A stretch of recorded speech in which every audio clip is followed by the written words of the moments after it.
E aí, tudo bem? Tudo bem com você? Eu tô bem também. Seja bem-vindo aqui ao canal, aqui é o Professor do Neles, mais uma vez, para compartilhar conhecimento bacana com vocês. Hoje a gente vai estar finalizando uma sequência de 3 vídeos que falam sobre o romantismo brasileiro.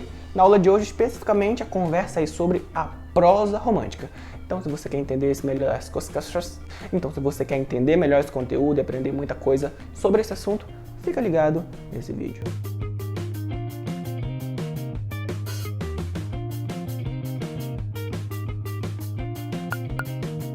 Quando nós falamos de prosa, nós estamos nos referindo àqueles textos que fluem naturalmente, sem se preocupar com rimas, com métrica, essas coisas que a poesia se preocupa.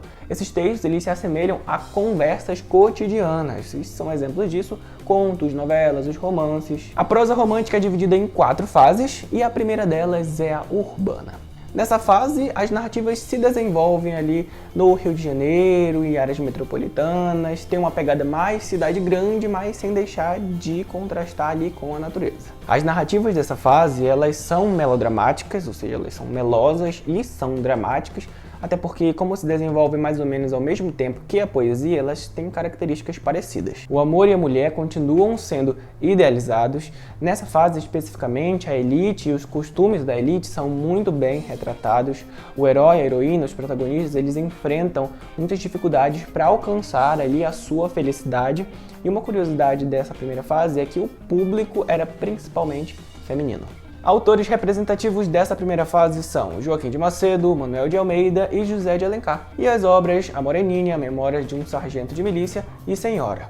A Moreninha é a obra que inaugura a prosa romântica no Brasil. A história trata de uma aposta que amigos estudantes de medicina do Rio de Janeiro fazem quando vão para uma ilha aí num feriado que eles vão passar lá. E quem se apaixonasse por uma das meninas que vivia lá onde eles iam, deveria escrever um romance sobre a história, né, de como foi, como é que se conheceram. Um dos meninos que vai se apaixona por uma menina lá, Carolina, que é a Moreninha. Só que ele tem uma promessa aí de infância, de amor aí com uma menina que ele conheceu no passado, mas que ele nem sabe onde vive. O que acontece é que ele se apaixona e aí tem vários impasses, o pai não deixa ele voltar à ilha pra ver a menina, tem muita coisa atrapalhando aí esse amor, mas no final tudo dá certo e aí é uma surpresa grande para nós leitores. É fácil entender aí pelo resumo que eu fiz as características dessa primeira fase. Nós vemos uma história da elite carioca, né? No caso eles são estudantes de medicina, obviamente são ricos, tem a idealização do amor, da mulher e tal, tem principalmente os impasses, né? Aquelas coisas que impedem a felicidade dos protagonistas, características da prosa urbana. Na segunda fase, chamada regionalista, o amor e a mulher continuam sendo sim idealizados,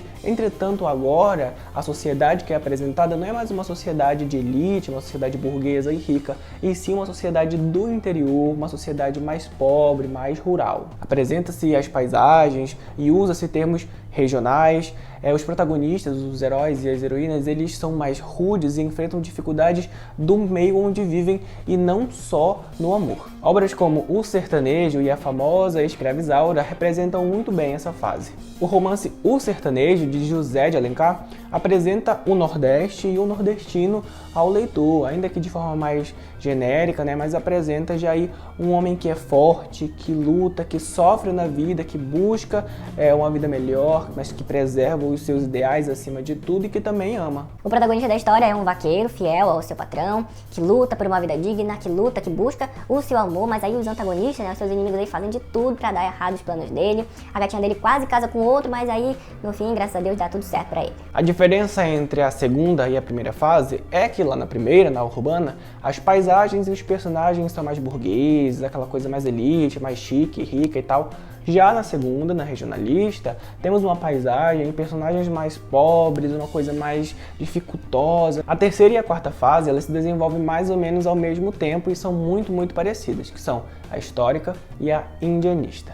Nelas, o amor e a mulher eles continuam, mais uma vez, sendo idealizados. Há uma certa dificuldade para encontrar a felicidade, mas o foco central nessas duas está em questões mais históricas, né? Ou seja, o indígena e o europeu vão estar envolvidos aí. Elas têm um caráter nacionalista, aquela coisa, né? Eu amo meu país e tal. Fala-se o tempo todo no passado, né? Até porque estão contando histórias tecnicamente verdadeiras, então fala-se no passado. José de Alencar, aí mais uma vez, é o mais representativo agora aqui nessa terceira fase.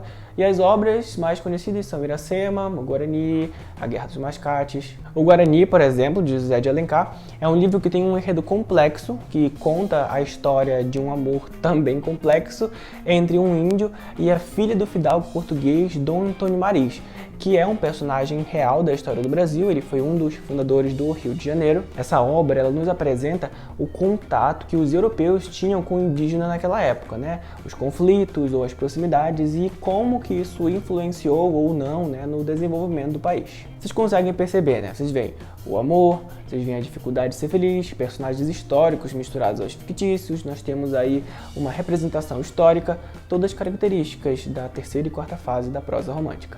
Pode-se dizer que o romantismo ele durou 45 anos no Brasil, iniciando lá em 1836 com Suspiros Poéticos e Saudades e terminando em 1881 com a publicação de Memórias Póstumas de Brás Cubas. Isso não significa que as escolas literárias estão presas, né, estão ali fechadas nesses períodos, nessas datas aí estipuladas. Só significa que existe uma data selecionada para ser o início de uma nova escola literária. Quando surge ali Suspiros Poéticos e Saudades, essa é escolhida a data para dizer, foi aqui que iniciou o romantismo. Quando surge Memórias Póstumas de Brás Cubas, então essa obra é diferente, ela é realista, é bem aqui que inicia o realismo brasileiro, deixando aí esse período de 45 anos, mas não significa que antes do período não tinha produção romântica ou que depois ainda continuou tendo.